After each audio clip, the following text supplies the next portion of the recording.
Comunicación consciente. ¿Estás grabando ya? Sí, probando. ¿Me está bien? Sí.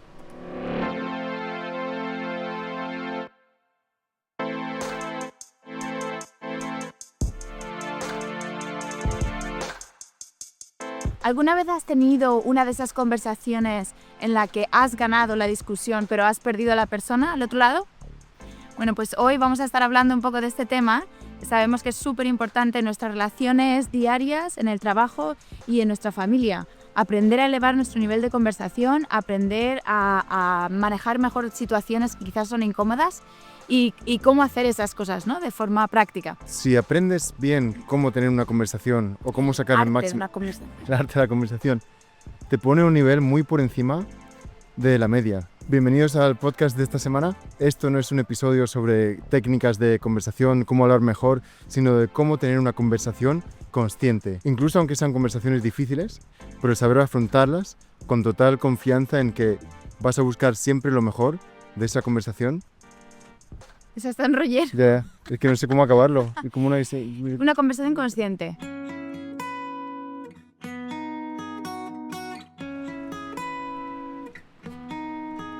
Una de las claves para comenzar una conversación o una conversación difícil es saber que nunca se puede ganar una discusión.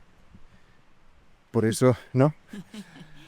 Aunque lo intentemos, pero muchas veces, incluso aunque ganemos la discusión, podemos perder a la persona o perder relación con la persona, porque creo que todos empezamos con esa manera de tener una discusión que vamos a tener en nuestra cabeza primero. Claro. Vamos conduciendo, estamos en la ducha o en algún momento que estamos ya dándole vueltas a la cabeza, teniendo esa conversación de antemano, y pensamos que todo va a ir de una manera predictiva, en la que yo te digo algo, tú me dices algo, yo te respondo así, y al final de la conversación en mi cabeza siempre es, y esta persona acabará dándome la razón y diciéndome, pues sí, tenías razón, lo siento, estoy equivocado. Eso en realidad nunca ha pasado, y siempre hay variables o siempre hay respuestas que no van como lo que habías planeado, y lo que desata que empecemos de una manera reactiva a empezar en esa competición de quién gana esta conversación. Sí, claro. A mí lo que me gusta mucho de, por ejemplo, el libro de Dale Carnegie, que pone, digamos, los cimientos a todo este tipo de conversaciones de negociación, de siempre intentar buscar un win-win. Entonces, me gusta mucho porque lo que busca es, a pesar de todo, no perder esa relación, ¿no? De encontrar siempre la manera de que no sea uno gana, uno pierde y de repente pierdes la relación. Y también me recuerda mucho a todo el tema de self-control, ¿no? De aprender a tener autocontrol sobre ti mismo. No dejar que cualquier comentario sarcástico, lo que sea, te saque de tus casillas automáticamente, porque es como darle el poder a cualquier persona de manejar tus emociones. Entonces creo que una de las cosas más valiosas que se pueden utilizar en este caso es el poder de la pausa. Cuando alguien hace un comentario que quizás es un poco desagradable, lo que puedes hacer es tomarte de 5 a 7 segundos de pausa. Okay. ¿Lo practicamos? Sí. 5 o 7 segundos antes de responder. Antes de responder. ¿Por qué? No porque sea algo como pasivo o ignorar. No se trata de eso. Se trata de nunca entrar en el modo ese de instinto primitivo que es o respondes, atacas o sales corriendo, ¿no? Esa parte de la amígdala ahí que nos da esa respuesta. Eso es nuestro instinto, ¿no? Que cuando nos sentimos amenazados, directamente es como que saltas ahí al ataque o sales corriendo. Claro, y la pausa lo que hace es salir de ese modo reactivo. Exactamente. Te ayuda a empezar a pensar realmente qué es lo que quiero decir. Y creo que hay otra parte muy poderosa de la pausa, que le muestras a la otra persona que estás pensando realmente sobre lo que te está diciendo y estás buscando tus palabras para responder. Sí, incluso a veces preguntar de nuevo, ¿me puedes repetir lo que acabas de decir?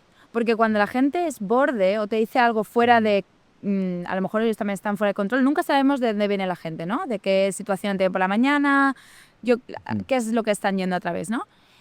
Y cuando les preguntas que lo repitan, les cuesta mucho porque es como que les haces volver a su modo consciente. A lo mejor han dicho algo fuera de su instinto de rabia, de cualquier estado emocional.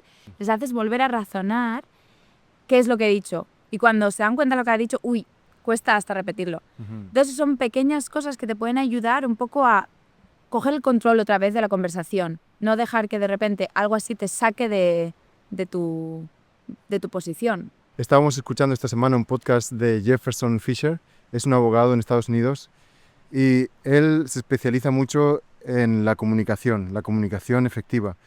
Y él entrena a sus clientes a cómo no reaccionar cuando el abogado de la oposición va a estar justo apretando esos botones que te pueden hacer saltar muy fácilmente.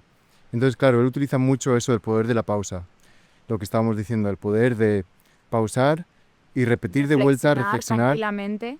Entonces, claro, estás volviendo a tomar control de tus emociones, porque lo peor que puede pasar en cualquier tipo de conversación, de confrontamiento, de algún nivel de tensión, es que tú le des a la otra persona el mando de tus emociones y la otra persona sabe exactamente qué botones tocar Enfadado. para hacerte saltar. Ofendido.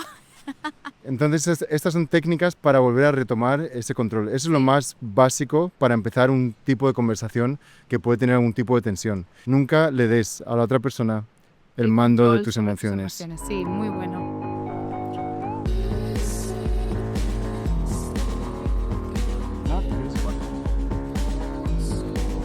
El secreto de la pausa está en la respiración, ¿verdad? No se trata de simplemente hacer una pausa rara que hace a todo el mundo sentir incómodo. Se trata de hacer una pausa controlada y ser consciente de tu respiración. Entonces, una de las técnicas de la que hablaba Jefferson era de respirar durante 4 segundos por la nariz y luego muy despacio exhalar.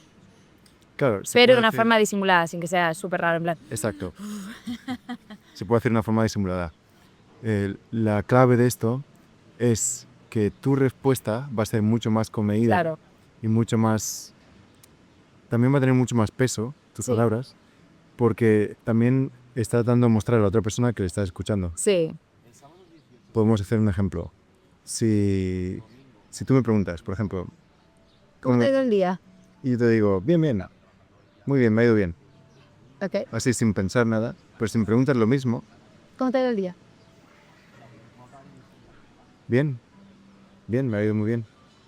Claro, hay una diferencia muy grande. Claro, se nota que yo... Bueno, es un ejemplo de cualquier Claro, cosa. pero ya psicológicamente te hace sentir como que realmente estás escuchando y estás pensando, ¿no? Claro, se nota articulando. Y que yo he intentado buscar mis palabras. Y sin embargo, en la primera sonaba que querías deshacerte de esta conversación, como que no quieres hablar, Claro. como que estás ocultando algo. Exacto.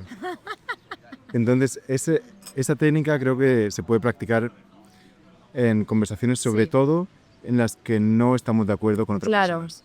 Claro, cuando estás en desacuerdo, creo que es cuando más tenemos que... Creo que además eso lo hemos experimentado muchas veces los padres, ¿no? Que tienes que hacer... Sí. La respiración de padre. Respirar antes de contestar. Pero es verdad, es algo que te puede ayudar a calmar el ego, saber que lo que buscas es la conexión y no dar la primera respuesta que se te pasa por la cabeza. Claro. Me gusta mucho una cosa que has dicho antes, ¿no? Que sea tu primera palabra, que tu aliento sea tu primera palabra, ¿no? O sea, pensar conscientemente, dejar que ese momento de exhalar, que tu aliento sea tu primera palabra. Si te acuerdas de esto, ayuda muchísimo que tu aliento sea tu primera palabra, porque va a ayudar a que no sea lo primero que se te pasa por la cabeza, no sea el primer pensamiento. Incluso líderes o gente que está a cargo de equipos, siempre hemos visto que los que más presencia tienen son los que nunca responden así a la primera a una tensión. Claro. Siempre, pausan. Ponme más calmada. Y buscan la siguiente parte de la conversación. Y creo que eso inspira en todo el equipo una sensación de calma, de tranquilidad. Confianza psicológica, ¿no? Te sientes... Sí, que hay gente que está en la habitación que tiene la situación bajo control. Sí. Creo que también es importante darse cuenta que la comunicación no es solo qué es lo que decimos, las palabras que decimos, no cómo lo decimos, en qué estado estamos cuando lo decimos. Claro. Por eso es tan importante. A veces comunicamos por SMS o WhatsApp o lo que sea y pensamos que la otra persona lo ha recibido, pero no ha recibido para nada. A lo mejor se ha ofendido porque lo ha tomado completamente fuera de contexto. Entonces siempre es muy importante cómo estamos comunicando, ¿no? Cuanto más digamos, cuantas más palabras utilicemos en mensajes, en emails, peor. Sí. Si se puede sumarizar, ¿No? No, ¿cómo se dice? Simplificar. Simplificar. O resumir. Resumir. Sumarizar. Esta parte de inglés-español está mal. Si se puede resumir al máximo, Sí. menos es más. Sí. Menos es más. Si puedes decir menos, vas a tener mayor impacto porque vas a elegir mucho mejor tus palabras Claro. que si intentas decir rellenar el Sí, espacio y con luego a palabras. veces que cuanto más hablas, más le das vuelta, parece que al final, cuanto más dices, es como si estuvieras excusando una mentira o algo así, como Sí, no, a veces no necesitamos decir tanto para explicar algo, ¿no? creo que a veces cuanto más dices, muestras que sabes menos. Sí, o parece más inseguro, quizás. Esa es otra cosa, ¿no? ¿Cómo muestras que tienes confianza en ti mismo, o tu seguridad en lo que estás diciendo? ¿Cómo puedes crecer en eso? Porque conozco mucha gente que antes de hablar se piden perdón, disculpa las molestias, Claro. perdona que te... siempre con ese... ya pensando en todo lo negativo que puede pasar antes de que incluso haya empezado la conversación, ¿no? Yo creo que es un hábito que se crea durante muchos años. Sí. Incluso la parte de decir, por lo que estás diciendo tú, de pedir Intentar perdón, agradar. o pedir perdón por cosas que no tienes que pedir perdón, Claro. ¿sabes? Y perdona que te moleste, solo quería hacer una pregunta. Sí, Este tipo de claro. forma de empezar una frase es mucho mejor decir, quería hacerte una pregunta. Y ya está, esa es la pregunta que quiero hacer. No, Claro. perdona que te moleste, si tienes un minuto, solo te quiero hacer una pregunta. Claro. Eliminar todo ese tipo de parte que no nos ayuda para nada. Especialmente estamos hablando en contexto el trabajo, Claro. o este tipo de... Una cosa es ser educado y otra cosa es mostrar ese... como intentar agradar, ¿no? Como... no sé cómo decirlo, es un sentimiento de inferioridad, demuestra como un sentimiento de inferioridad o una inseguridad, es lo que a mí me parece. Cuando tú hablas con esa seguridad y con esa confianza, la gente te toma en serio. Es como cuando vienes a alguien que viene con este tipo de lenguaje, perdón un momentito, directamente en mi cabeza hace un clic, no, Ujú. Claro. pero porque no tengo confianza. Sin embargo, una persona, me gustaría hablar contigo sobre este tema y te lo dice claramente, y dices, bueno, vale, pues vamos a buscar un momento, una agenda, un taradá. Puede ser directo, puede ser con pocas palabras, pero con confianza, no tiene que ser no sé, hay veces que es como un mal gasto de, no sé. Sí, es lo que proyectamos. Claro. Se trata mucho también de cómo nos perciben los Claro. demás. Porque aunque seamos muy buenos en nuestro tema, en nuestra experiencia o en lo que hagamos, si no sabemos comunicarlo bien, le quitas el 50% del valor a lo que Sí. tienes.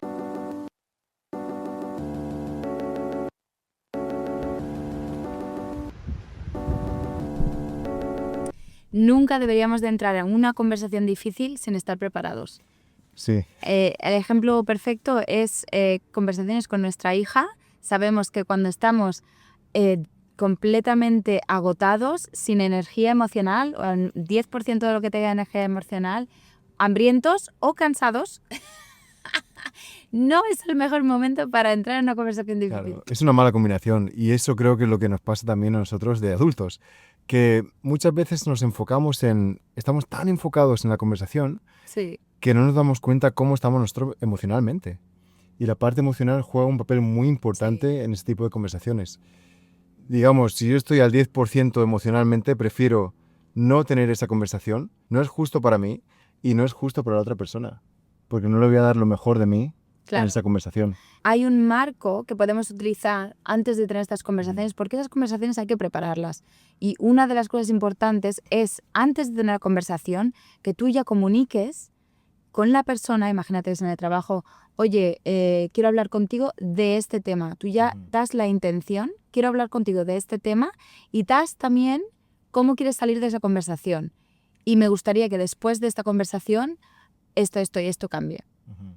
Vale. ¿Te parece bien? ¿Quedamos así? Entonces tú ya tienes como un marco de cómo va a ser la conversación. Digamos que tú tienes ya preparado el pollo antes de meterlo en el horno. Es un poco como el propósito, la intención y el consentimiento de la Claro, otra persona, ¿no? claro. Como el decir, Vale, ok. claro, estoy de Me gustaría acuerdo. hacerlo. El propósito es, me gustaría hablar contigo de esto que pasó el otro día en la oficina. La intención sería, me gustaría que al final de esta conversación estemos más de acuerdo en estos puntos que a lo mejor no hemos Trabajado bien. trabajado bien. Y el consentimiento en ese sentido es decir, ¿te parece bien? Claro. Entonces cuando recibimos el sí, pues sí, me parece bien. Creo que eso desarma ya, quita un 50% del Claro. peso de la O tensión. del miedo de, quiero hablar contigo. Y ahora ya estás en tensión, no sabes de qué quieres hablar, Porque esas cuando me dices palabras tú ya eso, da cuando, miedo, ¿no? cuando me dices todo eso, yo ya sé que no es bueno. Pero imagínate, quiero hablar contigo. Vale, ¿De qué? ¿de qué? Ya directamente te pones a la defensiva. Hay como un sistema de alerta que es como, "Ah, ¿qué está pasando?". Sí.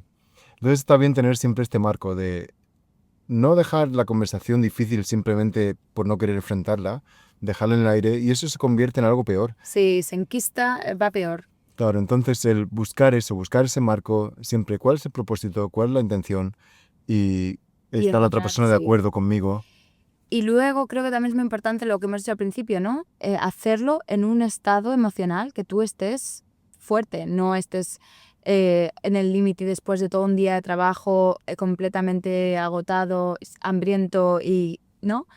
Encontrar esas cosas, encontrar también un lugar correcto, no hacerlo en público, ¿no? Tienes que encontrar lugar adecuado, Ujú. momento adecuado, las palabras adecuadas. Por eso que la preparación es tan importante, ¿no? Y eso nos puede pasar a todos, que Claro. vamos a llegar a decir a lo mejor las palabras correctas en el momento incorrecto o incluso las palabras incorrectas en el momento bueno, pero no lo decimos de la manera correcta. Entonces el también tener un poco de gracia con nosotros mismos, Sí. de no intentar evitar cosas por no querer fallar. Claro. Y creo que eso muchas veces hace que lo que decías tú, que se enquiste una relación. Por no querer, por tener miedo a ese confrontamiento, voy a evitarte en estas conversaciones. Y creo que todos nos hemos visto allí en algún momento. Sí, Pero al final, cuanto más conversaciones de este tipo tengas, más te vas a sentir con esa confianza de saber que al otro lado hay una victoria, al otro lado hay algo en los que los dos están más cerca. claro. Porque lo peor ya lo tienes, es algo que se vaya debilitando con el tiempo y vayas Claro. perdiendo la relación. Entonces, peor que eso, Ya, no va a ser. exactamente. Y yo creo que realmente aunque lo digas de una forma asertiva y clara, eso no significa o sea, no tiene por qué ser una cosa negativa. Si tú tienes confianza y sabes que lo que quieres de esta conversación al final va a tener un impacto positivo en ti, en vuestra relación y en el equipo, al final del día, en la compañía o en cualquier tipo de relación, ¿no? O sea, el bien mayor al final es lo que tú estás poniendo por delante, entonces tú puedes tener plena confianza de ir a esa conversación sabiendo que eso es lo que tú estás buscando. Tú no estás buscando dañar a la persona o herir a la persona o hacerle sentirse mal, estás buscando una resolución de un conflicto, es como desenredar lo que se ha enredado. Y creo que eso es la parte que si desde el principio tú ya das las intenciones claramente por delante, es como que ya estás creando como esa... ¿no? Como Esa base. una base, claro, una base de confianza y de tranquilidad, vale, vamos a hacer esto juntos. Sí. Al final siempre es importante buscar ese consenso, esas palabras que sean de edificar, no de destruir. Porque a todos nos ha pasado que desde pequeños hay gente que nos han dicho palabras que nos han afectado durante muchos años. Sí, Hay personas que incluso les llega a afectar tanto su identidad sí. de mayores y todo empieza con una palabra. Todo empieza con una palabra que alguien te dice. No sé. Es verdad, es que justo es eso, las palabras no se las lleva el viento, terminan depositándose en el terreno de tu corazón muchas veces, ¿no? Y quedándose ahí y luego te lo terminas creyendo, ¿no? Yo me estoy dando cuenta también ahora, siendo padres, que algunos libros que estamos leyendo de psicología, de cómo educar de una manera constructiva, las palabras de los padres tienen la máxima autoridad hasta cierta edad. Da igual lo que otra persona diga, la palabra del padre o de la madre va a ser la máxima autoridad para ese niño. Sí. Entonces, es algo que podemos practicar en nuestro día a día también. El otro día fuimos al Consum, al supermercado, y nuestra hija, yo estaba con ella, nuestra hija estaba allí con la cajera, y la cajera le empezaba a decir, uy, ¿que no quieres hablar? ¿Es que está comido la lengua el gato? ¿Es que no sabes hablar? Ah, mira, pues será muy tímida. Y claro, yo me daba cuenta como que nuestra hija se cerraba más y más, y entonces me acordé de esto, Se de las escondía pañales, detrás se tuyo. escondía detrás mía. Entonces yo, delante de ella, le dije a la cajera, ella no es tímida, lo que pasa es que no te conoce. Si te conociera, hablaría contigo. Y creo que esas pequeñas cosas Claro. tienen una autoridad y un peso que no nos podemos ni imaginar lo que estamos haciendo. Estamos deshaciendo lo que otras personas están diciendo. Porque Claro. imagínate, yo no digo nada por no quedar mal con la cajera. Al día siguiente vamos otra vez o a otro supermercado y otra persona le dice otra vez que es tímida. Otra persona otra vez que es tímida. Claro. 3 veces en una semana y de repente estás acumulando algo que va a crecer en su identidad. Ah, es que yo soy tímida. Mm. No sé, es un ejemplo. Sí, sí, pero pero es verdad, es que así funciona. Porque te van a poner etiquetas o te van a poner... Y es lo mismo cuando estás comunicando. Yo creo que eso también pasa. Ah, es que dice las cosas siempre de cierta manera. Eso de utilizar el siempre o los reproches, ese tipo de reproches, ¿no? Claro. Que eso también pasa a nivel de relaciones. Si Sí. una persona utiliza constantemente reproches, pues al final eso tiene también como un desgaste, ¿no? Crea un desgaste. Esto que estamos hablando hoy yo lo voy a practicar en nuestra próxima conversación. Difícil. Esta noche. Bueno, pues entonces el desafío de esta semana para nosotros y para los que queráis participar es con qué conversación o en qué conversación podemos aplicar esto que hemos escuchado hoy. Estas técnicas de tomar un poco de aire, pausar y dejar que ese aliento sea nuestra primera palabra. Sí. En qué situaciones podemos crear un marco en el que se cree confianza para que la otra persona esté también relajada. Creo que no es algo que va de un día a otro, pero son pequeñas cosas que podemos practicar. Sí. ¿O cómo lo definirías tú, el desafío? Sí, piensa en una conversación que tienes pendiente y aplica esto, prepárate la conversación antes de tenerla y cuéntanos los resultados. Creo que es justo eso, no hay nada que podamos hacer con la conversación que ya hemos tenido, Claro, pero siempre podemos hacer algo con la conversación que nos el queda futuro, por tener. claro. Bueno, pues muchas gracias, ahí lo dejamos y nos vemos en el próximo episodio. Un abrazo.